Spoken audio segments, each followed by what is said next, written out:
So hello everyone. So this is our fourth lecture और इस lecture में हम बात करेंगे कॉन्स्टिट्यूशन फ्रेमिंग की, फ्रेमिंग ऑफ कॉन्स्टिट्यूशन की कॉन्स्टिट्यूशन फ्रेम कैसे हुआ, उसका इनिशियल स्टेज क्या था, वो सारी चीज़ें हम बात करेंगे, ठीक है, इस वीडियो में। तो सबसे पहले हम ये दो क्वेश्चन समझ लेते हैं, इन दो क्वेश्चन का मतलब क्या होता है। पहला ये क्वेश्चन है कि हाउ मस्ट वी गवर्न, कि हम गवर्न कैसे होने चाहिए। जो दूसरा क्वेश्चन है कि हु शैल डिसाइड, ये कौन डिसाइड करेगा कि हम गवर्न कैसे होंगे। तो हम ये दो क्वेश्चन पे बाद में आएंगे, पहले हम ये टर्म का मतलब समझ लेते हैं कि कॉन्स्टिट्यूशनल ऑटोक्थोनी का मतलब क्या होता है। कॉन्स्टिट्यूशनल ऑटोक्थोनी का मतलब क्या होता है, पहले हम इसको समझते हैं, ठीक है। जैसे आपको पता होगा कि ब्रिटिशर्स ने हमारे ऊपर जो है 150 ईयर से ज़्यादा रूल किया। तो उन्होंने ब्रिटिशर्स ने हमारे ऊपर 150 ईयर से ज़्यादा रूल कैसे किया, तो उन्होंने बहुत सारे लॉ लेके आए, एक्ट लेके आए। फॉर एग्ज़ाम्पल उन्होंने लेके आए Indian council act 1861, Indian council act 1892, government of India act 1909, government of India act 1919, government of India act 1935। ये सारे एक्ट, या फिर इसको एक कॉन्स्टिट्यूशन भी बोल सकते हैं, इन्होंने इन सारे एक्ट और कॉन्स्टिट्यूशन के ज़रिए ही हमारे ऊपर जो है रूल किया, हमें गवर्न किया। तो इस वक्त जो है, इस वक्त हम एज ए इंडियन जो, या फिर जो फ्रीडम फाइटर थे, या फिर जो स्ट्रगल थे, नेशनल स्ट्रगल्स थे, तो वो लोग क्या कहते थे कि भाई आप डिसाइड करो कि हमें कैसे गवर्न करना है, आपको आप डिसाइड करो, लेकिन थोड़ा बहुत हमसे कंसल्ट ले लिया करो। कंसल्ट का मतलब यह है कि ठीक है, आप डिसाइड करो कि आपको हमें कैसे गवर्न करना है, लेकिन एटलीस्ट थोड़ा सा कंसल्ट हमसे ले लिया करो, हमसे थोड़ी सी एडवाइस ले लिया करो। तो उस वक्त हम मेमोरेंडम के ज़रिए हम ब्रिटिश पार्लियामेंट में अपनी एडवाइस वगैरह भेजा करते थे। हम का मतलब है कि इंडियन नेशनल कांग्रेस उस वक्त भेजा करती थी इंडियन नेशनल ओपिनियन और अपने मेमोरेंडम वगैरह। तो ये समझ में आया अपने ब्रिटिशर्स ने 1935 तक कैसे गवर्नमेंट ऑफ इंडिया एक्ट के ज़रिए हमारे ऊपर गवर्न किया। ये सारी चीज़ें हमें कह सकते हैं कि ब्रिटिशर्स जो है टाइम टू टाइम कॉन्स्टिट्यूशन लेके आया करती थी, या फिर एक्ट लेके आया करती थी कि वो कैसे गवर्न करेगी। लेकिन इन सारी पीरियड के दौरान हम ये कहते थे कि आप डिसाइड करो कि आपको गवर्न कैसे करना है, लेकिन हमसे थोड़ा बहुत कंसल्ट ले लिया करो। लेकिन एक चेंज आया ड्यूरिंग द डेट ऑफ 26 जनवरी 1930 को। 26 जनवरी 1930 को जो चेंज आया वो ये था कि हमने 26 जनवरी 1930 को लाहौर सेशन में पूर्ण स्वराज डिक्लेरेशन किया। पूर्ण स्वराज का मतलब ये होता है कि हमें जो है एक अब कंप्लीट इंडिपेंडेंस चाहिए, हमें जो है कि कंप्लीट इंडिपेंडेंस चाहिए, हम अब आपके अंडर में नहीं रहना चाहते। तो ये डिक्लेरेशन 26 जनवरी 1930 को लाहौर सेशन में जो पास किया गया, पूर्ण स्वराज डिक्लेरेशन। इस डिक्लेरेशन में ये बात कही कि अब हम डिसाइड करेंगे कि हम कैसे गवर्न होंगे, हमें अब आपकी ज़रूरत नहीं है, अब हम डिसाइड करें, अब हमें कंप्लीट आज़ादी चाहिए, हमारे ऊपर आपका जो है राज नहीं चलेगा। इसलिए 26 जनवरी 1930 से ये बातें होने लगी कि अब हम अपना कॉन्स्टिट्यूशन खुद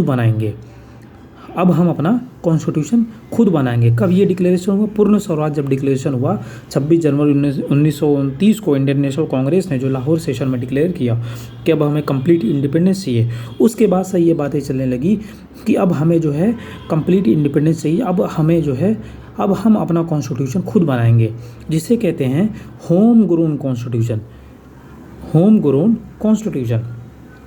तो यहाँ तक आई होप आपको समझ में आएगा कि एक डिज़ायर पैदा होने लगी 1930 के बाद से कि अब हमें जो है अपना कॉन्स्टिट्यूशन खुद बनाएंगे, desire for home grown constitution. I hope ये समझ में आएगा। इसी को हम लोग क्या बोलते हैं? कॉन्स्टिट्यूशनल ऑटोक्थोनी। इसी को क्या बोलते हैं हम लोग? कॉन्स्टिट्यूशनल ऑटोक्थोनी, जिसका मतलब होता है desire for home grown constitution. ये कब पैदा होने लगी? 26 जनवरी 1930 के बाद, पूर्ण डिक्लेरेशन के बाद, ठीक है, पूर्ण स्वराज डिक्लेरेशन के बाद। आई होप यहाँ तक आपको समझ में आया हो गया। तो जब 1930 के बाद जो इंडियन नेशनल कांग्रेस के मेंबर थे वो कॉन्स्टेंटली जो है प्रेशर बनाना चालू कर दिए ब्रिटिशर्स पे। तो फाइनली जो है ये अप्रूव हुआ कैबिनेट मिशन प्लान 1946 में। तो ये सारी चीज़ें जो है कैबिनेट मिशन प्लान, पूर्ण स्वराज डिक्लेरेशन, ये मॉडर्न इंडिया में आप जो है डिटेल में आप इसका स्टडी करेंगे, लेकिन हमें यहाँ पे कॉन्स्टिट्यूशन समझना है। तो अब मैं आपको सिर्फ यहीं तक बता के छोड़ रहा हूँ कि कैबिनेट मिशन प्लान जो ब्रिटिश से आया था 1946 में, उन्होंने जो है कॉन्स्टिट्यूशन असेंबली क्रिएट करी, कॉन्स्टिट्यूशन असेंबली क्रिएट करी, जहाँ पर ये बात कही गई कि अब आप अपना कॉन्स्टिट्यूशन खुद बनाएंगे 1946 में, ठीक है। और ये डिसाइड कर चुके थे, फाइनली ये डिसाइड कर रहे थे कि हम जो है आने वाले ईयर में ट्रांसफ़र ऑफ पावर कर देंगे। तो अब हम समझते हैं कि कॉन्स्टिट्यूएंट असेंबली जो थी उसमें कौन कौन से मेंबर थे, कैसे उनका नॉमिनेशन हुआ, ठीक है, वो सारी चीज़ें अब हम समझते हैं। तो कॉन्स्टिट्यूएंट असेंबली में जो मेंबर थे, इनिशियली जो मेंबर थे वो 389 मेंबर थे। कितने मेंबर थे? 389 मेंबर थे। जो 296 मेंबर थे वो ब्रिटिश प्रोविंस से थे। वो कहाँ से थे? ब्रिटिश प्रोविंस से थे। लेकिन और 93 जो मेंबर थे वो प्रिंसली स्टेट से थे। पहले हम समझते हैं कि ब्रिटिश प्रोविंस का मतलब क्या होता है। जैसे आज के समय में अगर बहुत सारे स्टेट हैं, जैसे महाराष्ट्र, गुजरात, MP, मध्य प्रदेश, उस वक्त जो ब्रिटिश जो उन्होंने प्रोविंस में बांट रखा था, जैसे बॉम्बे, मद्रास, ये सारे क्या थे? बंगाल, ये सारे प्रोविंसेस थे। तो ये सारे जो है प्रोविंस हो गए, ब्रिटिश प्रोविंस है। 296 मेंबर जो है ब्रिटिश प्रोविंस से नॉमिनेट होकर आए थे। जो वहाँ की असेंबली थी, जो लेजिस्लेटिव असेंबली थी, हर एक प्रोविंस में लेजिस्लेटिव असेंबली होती थी, वहाँ के लोग जो है नॉमिनेट करके भेजे थे। कितने मेंबर थे? टोटल 389 मेंबर थे। और जो प्रिंसली स्टेट थे वो वहाँ से कितने नॉमिनेट आए गए? 93 मेंबर आए थे। तो इसके पीछे का रीज़न, जो प्रिंसली स्टेट है उस वक्त 500 से ज़्यादा छोटे छोटे प्रिंसली स्टेट थे, वो ब्रिटिश के अंडर नहीं थे। लेकिन वो ब्रिटिश की सोजरेनिटी को एक्सेप्ट करते थे, लेकिन उनको रीजनल फ्रीडम दी गई थी, उनको एक ऑटोनॉमी दी गई थी कि वो अपने इंटरनल अफेयर को मैनेज कर सके। ठीक है, यहाँ तक आपको समझ में आया। तो प्रिंसली स्टेट में जो है वहाँ के जो प्रिंस थे वो नॉमिनेट करके 93 मेंबर भेजा करते थे। तो ये आपको समझ में आया, ये क्या 296 और 93, ठीक है। लेकिन अनफॉर्चुनेटली 1947 में पार्टीशन होता है। पार्टीशन होने के बाद क्या होता है, पार्टी ने जो कॉन्स्टिट्यूएंट असेंबली की जो है सीट घट जाती है, वो होती है 299 में से 229 जो है ब्रिटिश प्रोविंस से आते हैं, और 70 जो कहाँ से आते हैं, वो आते हैं प्रिंसली स्टेट से। यहाँ तक आपको समझ में आया। 229 और 70 कहाँ से आते हैं? प्रिंसली स्टेट से, ठीक है। अब हमें हमारे जो है कॉन्स्टिट्यूएंट असेंबली में नॉमिनेट किए हुए मेंबर आ चुके हैं। अब हमारी पहली सीटिंग कब होती है? 9 दिसंबर 1946 को फर्स्ट सीटिंग होती है। फर्स्ट सीटिंग कब होती है? 9 दिसंबर 1946 को पहली सीटिंग बैठती है। पहली सीटिंग के जो स्पीकर होते हैं, जो प्रेसिडेंट होते हैं कॉन्स्टिट्यूएंट असेंबली के, वो होते हैं डॉक्टर सचिनानंद सिन्हा।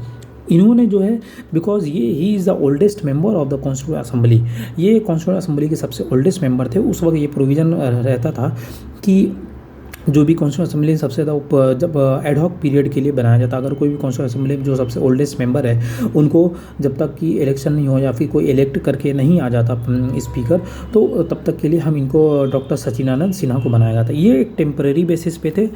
बाद में जो परमानेंट जो इलेक्ट होके आया वो कौन थे? डॉक्टर राजेंद्र प्रसाद। तो ये जो है परमानेंट मेंबर होके आए थे, ठीक है। और अगर हम बात करते हैं तो इन पूरे 299 मेंबर में से, इन 299 मेंबर में से जो 4 लोग थे जो पूरे के पूरे कॉन्स्टिट्यूएंट असेंबली में डोमिनेट करके रखे हुए थे, उनका दबदबा सबसे ज़्यादा था। वो हर एक डिबेट डिस्कशन में पार्टिसिपेट करते थे। वो 4 नाम हैं जवाहरलाल नेहरू। वो क्या नाम है? चार नाम, जवाहरलाल नेहरू, सरदार पटेल, राजेंद्र प्रसाद एंड मौलाना आज़ाद। ये 4 लोग जो है पूरी की पूरी कॉन्स्टिट्यूएंट असेंबली को डोमिनेट करके रखे थे। आई होप आपको ये टॉपिक समझ में आया होगा कि पहले हमने क्या समझा, कॉन्स्टिट्यूशन ऑटोक्थोनी का मतलब क्या होता है, जहाँ पे एक desire for home grown constitution की बात की गई। किसकी बात की गई? डिज़ायर फॉर होम कब हुई? 26 जनवरी 1930, जब पूर्ण स्वराज डिक्लेरेशन हुआ कि अब हमें कंप्लीट इंडिपेंडेंस चाहिए। फाइनली जब इंडियन नेशनल कांग्रेस ने प्रेशर बनाना चालू किया तो कैबिनेट मिशन प्लान के तहत इसको एक्सेप्ट किया गया, कॉन्स्टिट्यूएंट असेंबली बनी। फिर 389 टोटल मेंबर थे, लेकिन पार्टीशन के बाद ये घट के 229 हो गए। तो आई होप आपको ये पूरा टॉपिक समझ में आएगा, जिसमें 229 ब्रिटिश प्रोविंस से थे और 70 प्रिंसली स्टेट से थे। पहली सिटिंग कब होती है? 9 दिसंबर 1946 को होती है, जिसके प्रेसिडेंट थे डॉक्टर सचिदानंद सिन्हा। बाद में ये टेम्परेरी बेसिस पे थे, परमानेंट बेसिस पे आते हैं doctor Rajendra Prasad. In constitution assembly में जो 4 पीपल जो डोमिनेट किए थे वो थे Nehru, Sardar Patel, Rajendra Prasad and Maulana Azad. I hope आपको ये टॉपिक समझ में आया होगा। अब हम अगले वीडियो में बात करेंगे कि स्टेजेस ऑफ कॉन्स्टिट्यूशन फ्रेमिंग। ठीक है, आज के लिए इतना ही। Thank you so much. अगर आपको ये वीडियो पसंद आई तो इसको शेयर करिए, लाइक करिए। थैंक यू सब।